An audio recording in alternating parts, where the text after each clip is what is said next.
Il y a quelques années, le bâtiment à côté du nôtre a été rehaussé de 2 étages. Avant le début des travaux, il y a eu une vérification des fondations et tout un travail a été effectué pour consolider ces fondations afin que le bâtiment puisse supporter la nouvelle charge des 2 étages. Je connais aussi l'histoire d'un autre bâtiment qui, lui, a été élevé sur des fondations peu solides et en élevant ce bâtiment, des fissures sont apparues. Mais l'entrepreneur a préféré maquiller toutes ces fissures en mettant du ciment un peu par-ci par-là. Mais au bout d'un certain temps, le bâtiment tout entier a été déclassé. Il était inapte à être habité. Plaidoyer pour l'intégrité, c'est mon message pour vous aujourd'hui. Plaidoyer pour l'intégrité. La droiture, l'intégrité, la sincérité. Vivre dans la lumière est quelque chose qui n'est non seulement recommandé, mais vivement demandé, expressément demandé par le Seigneur dans sa parole. Un pasteur très connu aux États-Unis a déclaré lors d'un congrès ceci: « J'exhorte les responsables chrétiens à mener une vie intègre. Fraude financière, corruption, manipulation, 2 poids 2 mesures, scandale sexuel au sein de l'Église ou au sein de la politique a sérieusement entaché la confiance de la population. Notre monde en a assez de ces dirigeants corrompus et trompeurs. Il est indispensable d'abandonner ces péchés cachés et de vivre dans l'intégrité. » Vivre dans l'intégrité est une recommandation qui parcourt toute la Bible. Le Seigneur a quelque chose à dire.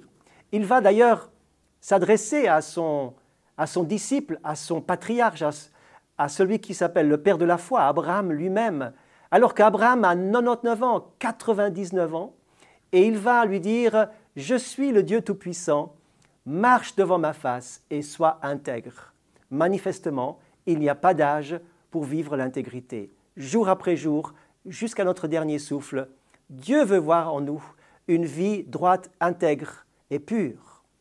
Car le manque d'intégrité, c'est faire la part des choses en disant « je dis une chose et je vis autre chose ». J'ai ma vie privée, mais j'ai aussi ma vie publique. Lorsque nous sommes dans l'intégrité, nous sommes cohérents entre ce que nous disons et ce que nous faisons. Et les premiers à rendre témoignage et à vérifier cela sont les gens qui habitent avec nous, notre propre famille. Nous ne pouvons pas tricher partout et n'importe comment, car de toute façon, Dieu nous voit. Et dans la parole de Dieu, dans Romains, au chapitre 2, il dit clairement que d'après notre conscience, d'après ce que nous avons écouté dans notre conscience, nous serons jugés et nous devrons rendre des comptes. Dieu aime relever l'intégrité chez les uns et les autres. Il dira par exemple de Job qu'il était un homme droit, intègre, qui craignait Dieu. Il dit également que lorsque Jésus a vu Nathanaël, il a dit « Voici un homme en qui il n'y a pas de fraude ».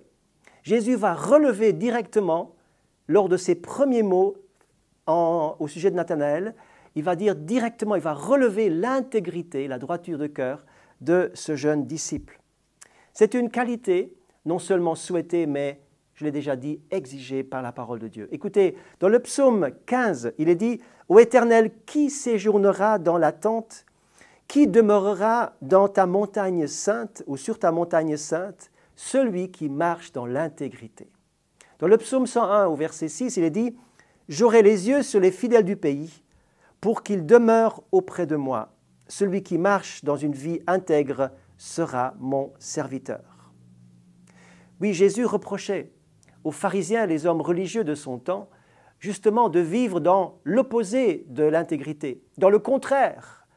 Ils vivaient dans cette hypocrisie que Jésus va dénoncer à chaque fois, parce qu'ils disaient une chose, mais ils vivaient une autre.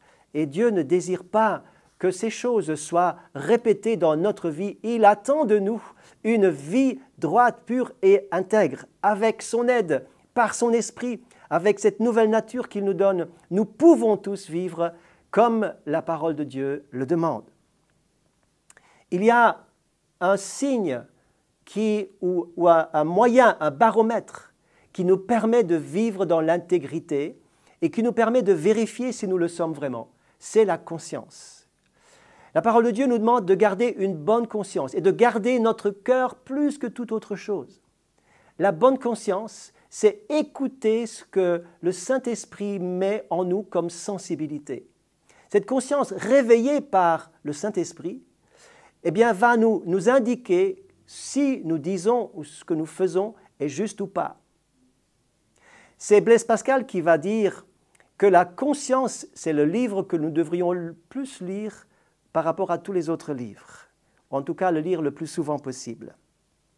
L'apôtre Paul veillait sur sa bonne conscience et il pouvait à tout moment dire « j'ai vécu ou j'ai fait ceci dans une pleine conscience, nette, propre ». Et il exhortait Timothée à garder cette conscience et non pas comme certains qui l'avaient abandonnée. Vivre dans l'intégrité peut avoir son prix. Nous savons que Job a été éprouvé par Satan lui-même à cause de cette intégrité.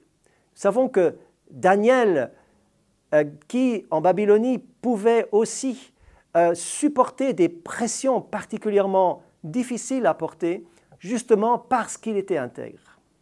Et il a été mis à l'épreuve rudement à cause de son intégrité. Il a été dénoncé, il a été attaqué, il a été ciblé à cause de son intégrité. Je pense aussi à Joseph qui a payé également un prix pour sa pureté et son intégrité, car il a fui cette tentation qui venait vers lui et il a encaissé plusieurs années de prison justement parce qu'il était droit et intègre. Comment ne pas penser à Asaph qui se disait « mais à quoi bon vivre dans l'intégrité? À quoi bon? Parce que les gens qui ne vivent pas dans l'intégrité se portent bien mieux que moi. Moi j'ai une vie difficile, je me tiens dans les promesses de Dieu, je me tiens pur devant le Seigneur et voilà que les autres se portent mieux que moi. » Et il va entrer dans le sanctuaire, il va s'approcher de Dieu et il aura une réponse précieuse. Je vous laisse lire dans le psaume 73, dans le psaume 73. Je termine en disant, oui, Dieu connaît les pressions, Dieu connaît les défis dans lesquels vous êtes peut-être en ce moment. Dieu voit que vous avez des décisions à prendre, des choix à faire. Est-ce que je vais rester intègre? Est-ce que je vais supporter cette pression? Est-ce que je vais plier ma conscience? Est-ce que je vais vivre une partie de ma vie loin de la lumière de Dieu, puis l'autre partie dans la lumière? Je suis parfois étonné en tant que pasteur que certains chrétiens arrivent à vivre deux vies à la fois. Comment certains peuvent-ils lever les mains dans la louange, dans l'Église, même prendre la Sainte Seine tout en vivant dans le mensonge, dans la corruption, dans le vol ou la tricherie? Mes amis, nous ne pouvons pas jouer avec cela. Dieu va nous demander des comptes.